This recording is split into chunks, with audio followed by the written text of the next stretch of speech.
તો વાત કરીએ ભરૂચની, તો ભરૂચના આમોદમાં નગરપાલિકાની બેદરકારીથી વોર્ડ નંબર 2ના વૃદ્ધ નાગરિકો પણ ધક્કાખોર બન્યા છે અને જ્યાં ઘરની બાજુમાં ગટર ઉભરી રહેતી અને દુર્ગંધથી જે જિંદગી છે, જિંદગી જીવી મુશ્કેલી બની છે। સતત લેખિત અને મૌખિક અરજી કરવામાં આવતા છતાં પણ નગરપાલિકા દ્વારા કોઈ પણ કાર્યવાહી કરવામાં નથી આવી।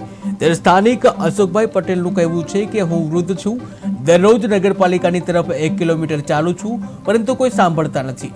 નગરજનોનો આક્રોશ વધતા રાજકીય દબાણ પણ ઊભું થઈ રહ્યું છે। અશોકભાઈ રણછોડભાઈ પટેલ, વાટા પટેલ ખડકી। શું થયું છે તમારી સાથે? ગટર ઉભરાય છે। ગયા સોમવાર વારનો દિવસથી દરરોજ આવું છું બપોર, તો બપોર પછી કર્યા કરે છે એ લોકો, સફાઈ કરતા નથી। કેટલા દિવસથી ધક્કા ખાવ? દરરોજ આવું છું, કેટલા દિવસથી? કમસે કમ 10-12 દિવસ થયા। શું જવાબ આપે છે તમે? બપોર પછી આવશે એવું કહે છે ખાલી।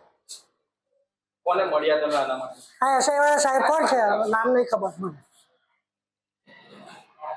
શું કહેવા માંગો છો આગળ તમે? રજૂઆત શું કરવા માંગો?